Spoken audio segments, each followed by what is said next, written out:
It took me over 10 years to learn everything I'm about to tell you. I've been working in digital advertising for over 10 years and I've spent over $150 million in advertising. I have no idea how long this video is going to end up being, but make sure you bookmark it so you don't lose it. This very well could be the highest value video that I ever make. I'm going to be firing off advertising cheat codes really pretty quickly, so make sure you follow along. And again, bookmark this because you do not want to lose this video.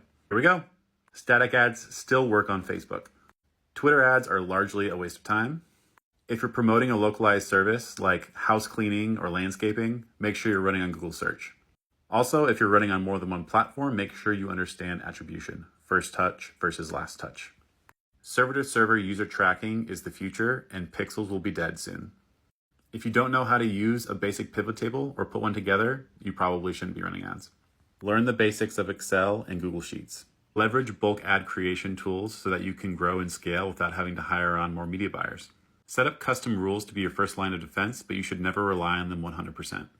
Always check your work. Always question what a platform rep is telling you because ultimately they're being compensated to get you to spend more on their platform. Also, at the end of the day, you likely have more experience buying media than they do. To understand what you have to spend per day on a given platform, on a given ad set, you have to know your CPA.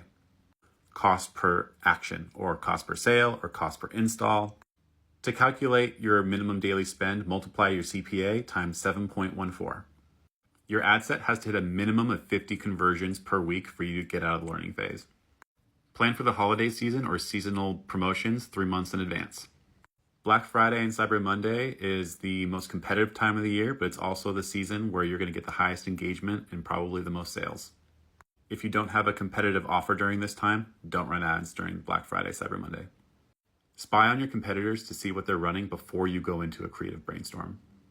Use the Facebook Ads Library and the TikTok Creative Center. Those are both free resources where you can see any competitor and what they're running on ads. Or if you want to level up, you can use a service like foreplay.co. Q5 is the period between December 26th and the first or second week in January. This is when it's the cheapest time of the year to run advertising and you can make a lot of money if you have a relevant product or service. The two most important pieces of any campaign are your pixel or your data pipeline and your creative. Enroll in the Fox program through Meta in order to have less ads disapproved. All the best ads solve a basic human need. The need for food, the need for joy, the need for shelter, the need for clothing, the need for laughter. Solve any of these basic human needs and your ads will shine. Go broad with your ad sets and remove all of your targeting and allow your creative and your Facebook pixel to work together to find the right users for you. Don't overcomplicate it. Use humor in your ads and they'll perform better. Before and afters are allowed, they just have to be done the right way. If you're running ads, you should be able to manage and check everything from your mobile phone. If you need to be chained to your desk in order for you to manage your media is going to fail you. The secret to scaling is automation. Ads never sleep. People love free stuff. Include that in your offer and your ads will do better. Ads that have a lot of comments do way better. Leverage scarcity in your ads. Limited time, limited quantity. Never trust the results you're seeing in Facebook as being 100% accurate. Always have a third-party report that you can double-check everything against. Keep some kind of running document where you save any ad creatives that inspire you or that you want to try out. I use Google Sheets and a third-party service called foreplay.co. Paid social ads work best in tandem with a very integrated organic team. So stop firing your organic teams. Beware of advertising gurus that show you screenshots of insane ROAS. ROAS is not everything, and it can actually be pretty misleading. Build your own army of freelance UGC creators and make sure they are diverse.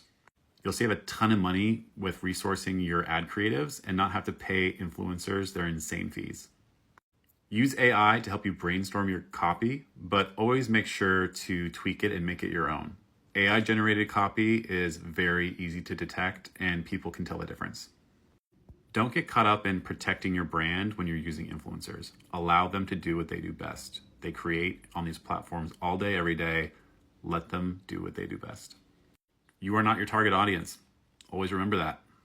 Don't let your personal bias get in the way and test ad creatives that you wouldn't click on. If you're feeling a mental block, try moving your body. Search for your competitors on Google and then read their reviews. Find problems that their consumers are addressing and then answer those problems within your ads. Do the same process, but looking at your competitors' ad comments instead. Never fight a rip current. If your ads are tanking, sometimes the best thing to do is nothing. The more you fight it, the worse it will be. Sometimes you just need to pause and wait and try again when everything settles. Swim parallel to the current instead of against it and live to make ads another day. AI is not replacing media buyers or advertisers. If anything, it's enabling them to do significantly more.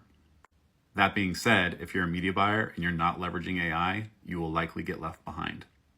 Stop using traffic campaigns. Use the sales objective.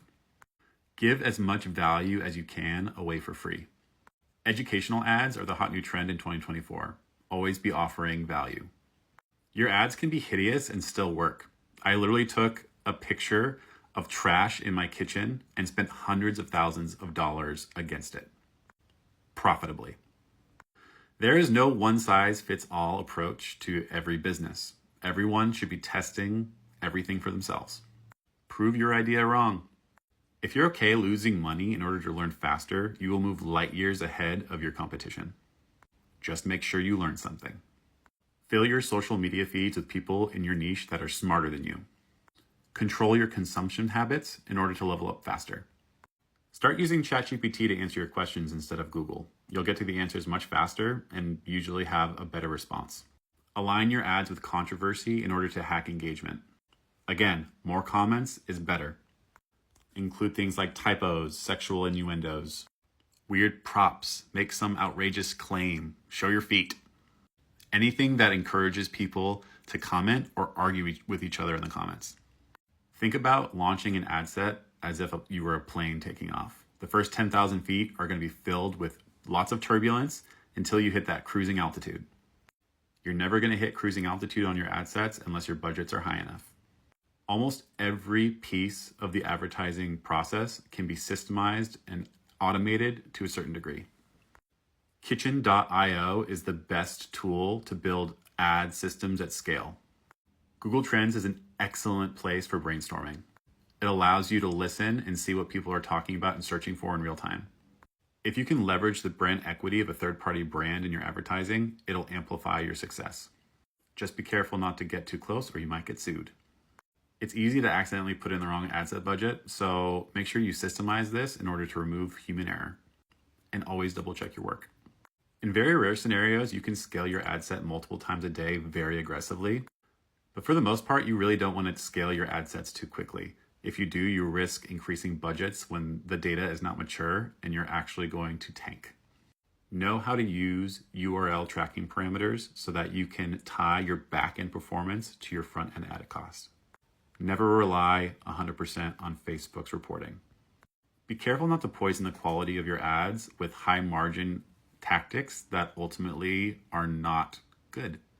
For example, targeting 18-year-olds with ways that they can make money might be a low-quality audience that can poison your network. Don't steal others' content. It will always come back to bite you. And when I say steal, I mean actually steal. Inspiration is the name of the game. Your emotions can get in the way of you pausing ads that need to die. It's okay that you spent a lot of time on that ad creative and it didn't work. Pause it, learn, and move on. Buyer's high is real. You get a huge dopamine hit when you start scaling your first campaign. I've been doing this for over 10 years and I still get a huge dopamine hit. Make sure you know how to manage the come down because it can be rough. And make sure that you learn how to separate your emotional state from how well your ads are doing. I'm married to a therapist, so I know what I'm talking about. You really don't need to know how to use Photoshop anymore, and you can accomplish pretty much everything in Canva. Learn how to use Canva. Be as early as possible to any new advertising platform, and you will make bank before all the competition rolls in. Holy cow, that was over 9 minutes long. Thank you for hanging in there. That was a lot of information really quick. If you liked it, make sure you give me a follow. I'm gonna be making a lot more videos just like this one. And wow, you guys are great. Thanks for hanging in there. I got some cool stuff on my profile. I want to check it out. I'll see you on the next video. Okay, bye.